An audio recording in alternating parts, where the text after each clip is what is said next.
કે સમજણ પડી બરાબર. તો પહેલા આને પોરવી દો. આ તો પડેલા જ છે, આ તો પડેલા જ છે, પણ પડેલા પર હું અત્યારે તમને ટ્રાયલ બતાવી દઉં છું. થતું કેમ નહીં? ફેરવવાનું છે. સમજાય છે શું છે? તો અહીંયા આગળ આ લીવર છે, આ સ્પ્રિંગ રોકે અને આને પકડી દે તો એ આંટા પાડવાની ક્રિયા થાય. આ સ્પ્રિંગ ના રોકે તો રિવર્સ થાય. દાય ફરવાનું નહીં, દાય પાછી બહાર આવવાની ક્રિયા કરે. તો આપણે જો અત્યારે આંટો કેમ પડશે? આમ પડશે. આંટો કેમ પડશે? આમ પડશે. બરાબર. તો આંટો પડશે એટલે આ ફરવી જોઈએ નહીં, પણ આ જાય છે, આ જાય છે, આ નથી જતું.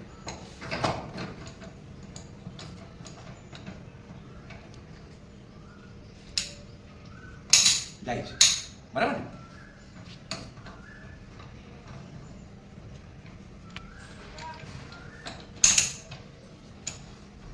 ટ્રાયલ બતાવું છું, પડેલા આંટા પર જ પાડું છું. એકવાર ચડી જાય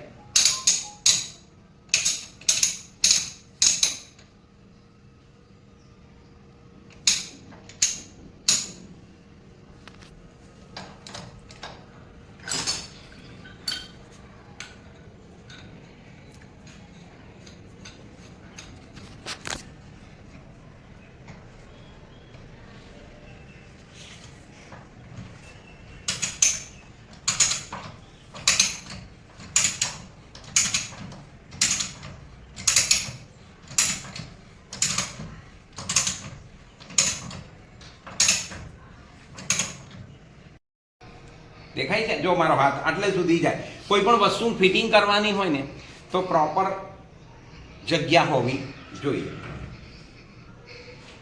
જોયું શું કર્યું મેં? આખું કાઢ્યું નથી પાન.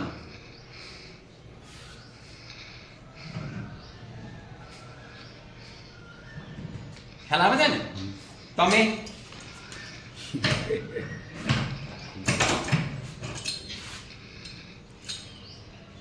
કારીગરનો હાથ ફરતો હોય તો ખ્યાલ આવી જાય કે ભાઈ કારીગર છે. હવે હાથ અહીં નહીં રાખ્યો, ચપટી આવી જાય. અહીં રાખ્યો છે, અહીં નથી રાખ્યો પાછો. આ ટાઈટ થઈ ગયું બરાબર. દંડી રહેવી જોઈએ નહીં. એટલે આપણે હવે આ મને તમને એમ થાય કે આમાં શું નાની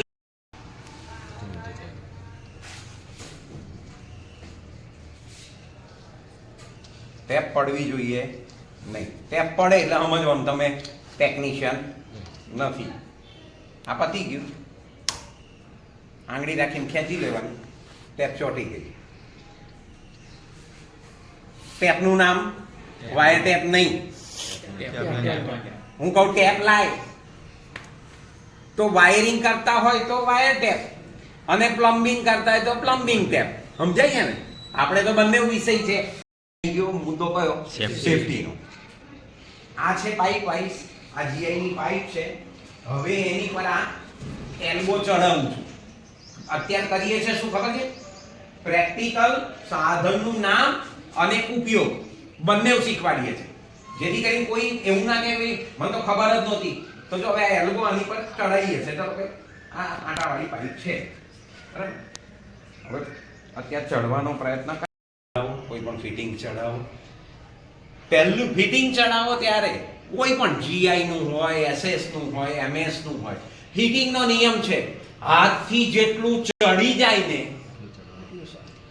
તો સમજી લેવાનું કે આ ફિટિંગ સાચું.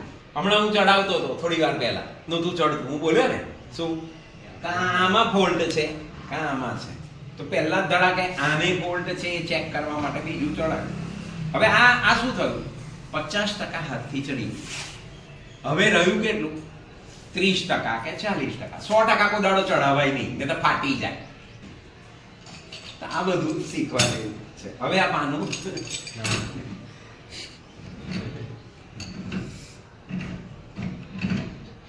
પહેલા એમને એમ કર્યું નાગું, અને હવે પાકું કર્યું. પાકું, આને પાકું કહેવાય. પેલું નાગું હતું. લીકેજ ચોથો, પાંચમો, છઠ્ઠો, સાતમો, આઠમો, નવમો. 6 મહિના ઘેર બેહીને મગજની પથારી ફેરવજો અને અંદર શેતાન લાવો. મિસ્ટર આ સ્નેપર આવો દીવો ભાઈ, કરાય. આતા તો નથી. એનામાં આટલો પૂછતો તો